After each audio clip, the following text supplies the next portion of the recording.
नाग पंचमी के दिन दो इच्छा होगा पूरा। नमस्कार दोस्तों, स्वागत है आप सभी का आपके अपने यूट्यूब चैनल पर। तो दोस्तों, नाग पंचमी इस बार सोमवार 17 अगस्त को पड़ रही है। नाग पंचमी की तिथि 16 अगस्त की शाम से शुरू होकर 17 अगस्त शाम तक रहेगी और पूजा के लिए सुबह का समय विशेष माना जा रहा है। आपके शहर के अनुसार सूर्योदय के अंतर हो सकता है, इसलिए स्थानीय नागपंचमी का समय जरूर नहीं मिले। अब स्थान सुनिए, क्योंकि इस बार बात सिर्फ पूजा की नहीं बल्कि उन दो मनोकामनाओं की है जिन्हें लेकर आपके मन में लंबे समय से एक उम्मीद बनी हुई थी। हो सकता है पहली इच्छा किसी रुके हुए काम से जुड़ा हो, कोई ऐसा काम जिसे पूरा करने के लिए आपने कई बार प्रयास किया लेकिन हर बार कोई न कोई अड़चन सामने आ गई। कभी कागज अटक गया, कभी किसी व्यक्ति की वजह से देरी हुई, कभी पैसा बीच में आ गया और कभी ऐसा लगा कि अब यह काम शायद पूरा हो ही नहीं। लेकिन नाग पंचमी के आसपास उसी मामले में कोई बातचीत, फोन जवाब या नया रास्ता सामने आ सकता है। जी हाँ दोस्तों, इसे निश्चित भविष्यवाणी हल्के में बल्कि धार्मिक आस्था के सकारात्मक उम्मीद की तरह ले लीजिए, क्योंकि वास्तविकता परिणाम आपके सामने और परिस्थितियों पर निर्भर करते हैं। अब दूसरी इच्छा की बात करें तो यह पहले से बिल्कुल अलग हो सकता है। जी हाँ दोस्तों, यह किसी ऐसी बात से जुड़ी हो सकती है जिसे आपने अपने दिल में दबा कर रखा है और हर किसी से बताना पसंद नहीं करते। शायद परिवार में शांति की इच्छा हो, किसी अपने की सफलता की कामना, आर्थिक स्थिति बेहतर होने की उम्मीद हो, या कोई पुराना सपना जिसे आपने कभी भगवान के सामने रखा और कहा था कि अगर यह पूरा हो जाए तो मैं बहुत खुश हो जाऊंगा। तो दोस्तों, नागपंचमी के दिन अपनी श्रद्धा के अनुसार भगवान शिव का स्मरण करते हुए उस मनोकामना को मन में दोहराया जा सकता है।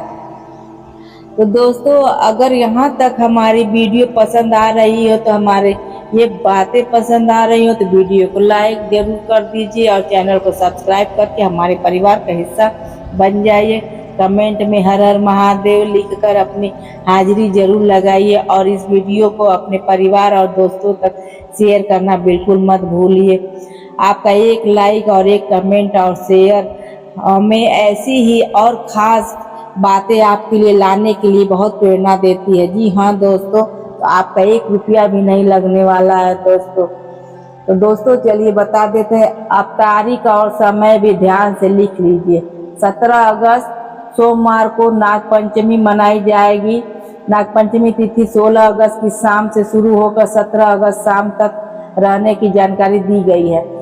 पूजा का समय कई पंचांगों के अनुसार 17 अगस्त की सुबह लगभग 6:06 से लेकर 8:38 तक बताया गया है, लेकिन आपके शहर में सूर्योदय के अनुसार थोड़ा अंतर हो सकता है दोस्तों, इसलिए स्थानीय पंचमी के अंतिम समय जरूर जांच लें।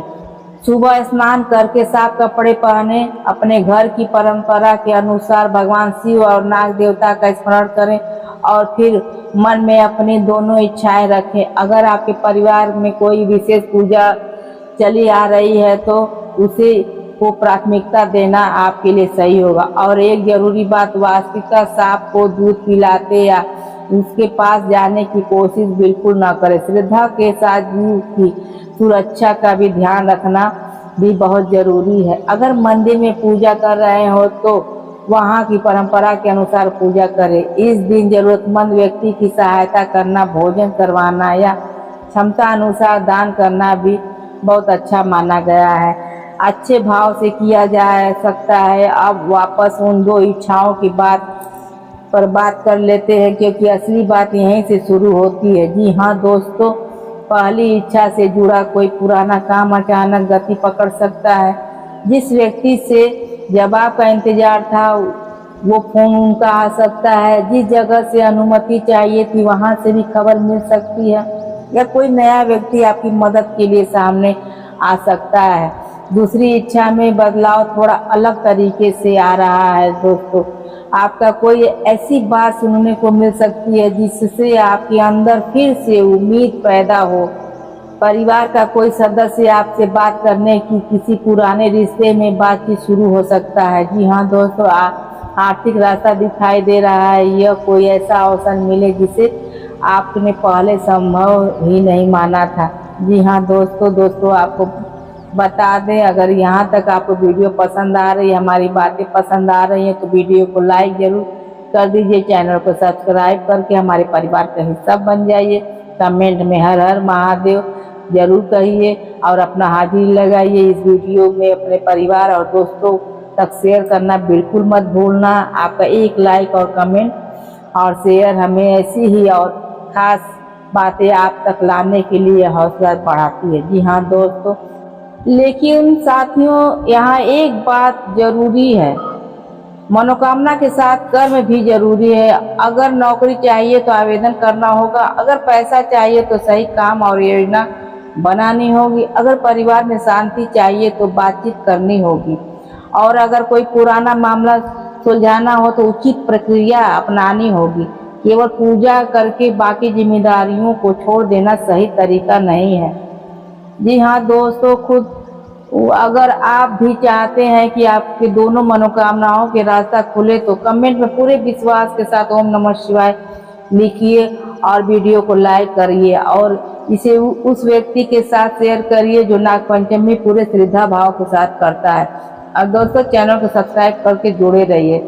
तो साथियों, अब इन दोनों इच्छाओं को थोड़ा और गहराई से समझिए, क्योंकि पहली इच्छा केवल इतना नहीं है कि कोई काम पूरा हो जाए, इसके पीछे आपकी मेहनत, इंतजार और कई बार आई निराशा भी जुड़ी हुई हो सकती है। हो सकता है आपने किसी काम के लिए पैसा लगाया हो, किसी जगह आवेदन किया हो, किसी व्यक्ति के जवाब का इंतजार किया हो, या कोई ऐसा फैसला अटका हो जिसे बिना आपकी आगे की योजनाएं पूरी नहीं हो पा रही हो। नागपंचमी के आसपास आप इस मामले में अपनी तरफ से एक बार फिर ईमानदारी से प्रयास जरूर कर सकते हैं। जी हाँ दोस्तों, जिस व्यक्ति से बातचीत करनी है उससे बात करें, जिस कागज की जरूरत है उसे पूरा करके और जिस प्रक्रिया में देरी है उसकी सही जानकारी लें। दोस्तों, आप मनोकामना तभी मजबूत दिशा ले जाएगी जब आपने कोशिश भी उसके साथ चलेगी। दूसरी इच्छा परिवार से जुड़ी है और यह इच्छा कई लोगों के दिल के बहुत करीब हो सकता है। किसी अपने की नौकरी लगना, बच्चे की पढ़ाई में सफलता, घर में लंबे समय से चला रहा तनाव कम होना, किसी सदस्य का अपना घर बसाना या परिवार में ऐसी शुभ समाचार आने का इंतजार काफी समय से किया जा रहा है। इसमें से कोई भी बात आपको मनोकामना पूरा हो सकता है, लेकिन यहाँ भी अपनी इच्छा को साफ मन से भगवान शिव के सामने रखना और साथ ही यह प्रार्थना करनी चाहिए कि जो आपके और आपके परिवार के लिए वास्तव में उचित है वह पूरा हो। दोस्तों, अब आगे की बात इच्छाओं से भी ज़्यादा दिलचस्प है, क्योंकि कई बार मनोकामना पूरी होने से पहले परिस्थितियाँ अपना रंग बदल देती है। जी हाँ दोस्तों, नागपंचमी के आसपास आपके सामने कोई ऐसा अवसर आ सकता है जिसे पहली नज़र में आप सामान्य समझकर छोड़ दें, लेकिन बाद में पता चले कि वही मौका आपसे रुके हुए काम को आगे बढ़ाने वाला है। इसलिए उस समय किसी भी जरूरी फोन, संदेश या प्रस्ताव के बिना समझने और नज़रअंदाज मत करना। अगर कोई व्यक्ति काफ़ी समय बाद खुद आपसे संपर्क करे तो किसी पुराने मामले में दोबारा बात उठाए तो या अचानक कोई रास्ता सुलझ जाए तो इस बात की ध्यान से सुनना और फिर अपनी समझ से फैसला करना। इसी समय घर के किसी सदस्य को भी ऐसा समाचार मिल सकता है जिससे परिवार का माहौल बदल जाए। जी हाँ दोस्तों, कोई परीक्षा या नौकरी, काम, व्यापार या किसी जरूरी फैसले से जुड़ी खबर आ सकती है। यहाँ आपको अपने परिवार के सदस्यों का मनोबल बढ़ाना होगा, क्योंकि कई बार सफलता आने से पहले इंसान सबसे ज़्यादा थक जाता है। जी हाँ दोस्तों, अब एक और पहलू देखिए, अगर घर में पिछले कुछ समय से खर्च बढ़ा हुआ है तो नागपंचमी के आसपास अपने आर्थिक मामलों को करने की कोशिश करें। अच्छा समय मान सकते हैं। पुराने खर्चों की सूची बनाएं, बेकार की चीज़ों पर पैसा रोकिए और किसी बड़े आर्थिक फैसले में जल्दबाजी मत कीजिएगा।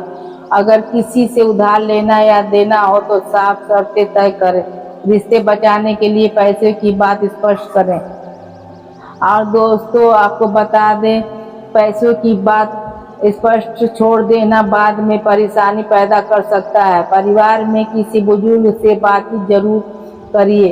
हो सकता है वो आपको ऐसी पारिवारिक परंपरा के बारे में बताए जिससे आपके बारे में पहले जानकारी ही न हो। संभव है कि आपके परिवार में नागपंचमी के दिन कोई विशेष पूजा, व्रत, मंदिर दर्शन या दान करने की परंपरा हो। अगर ऐसी परंपरा का पता चलता है तो उसे अपनी श्रद्धा और सुविधा के अनुसार निभाया जा सकता है। हर परिवार की धार्मिक परंपरा अलग अलग होती है, इसलिए किसी दूसरे परिवार की विधि को अपने ऊपर लागू करना जरूरी नहीं है। और अब सबसे खूबसूरत बात, अगर आपकी दोनों इच्छाओं में से कोई एक तुरंत पूरी नहीं होती है तो इसे निराशा का कारण मत बनाइएगा। कभी कभी मनोकामना का रास्ता उस रूप में नहीं खुलता जैसा हमने सोचा था। जिस चीज को हम मंजिल समझ रहे होते हैं उससे बेहतर विकल्प सामने आ सकता है। जी हाँ दोस्तों, इसलिए अपनी प्रार्थना में केवल एक परिणाम पर अड़े रहने के बजाय यह भाव रखिए कि जो मेरा है और मेरे परिवार के लिए सही है वही मेरे जीवन में आए। नागपंचमी के दिन अगर आप भगवान शिव का स्मरण करते हैं तो अपने घर के वातावरण को भी शांत रखने की कोशिश करें। किसी से आवश्यक विवाद न करें, बुजुर्गों का सम्मान करें और जरूरतमंद की मदद करें। पूजा का असली भाव केवल सामग्री नहीं बल्कि श्रद्धा और व्यवहार भी होता है दोस्तों। और अगर आपके घर में कोई बच्चा या परिवार का सदस्य किसी महत्वपूर्ण लक्ष्य के लिए मेहनत कर रहा है तो उसे दिन में उसे आशीर्वाद दीजिए। उसे डराने के बजाय उसका विश्वास लीजिए।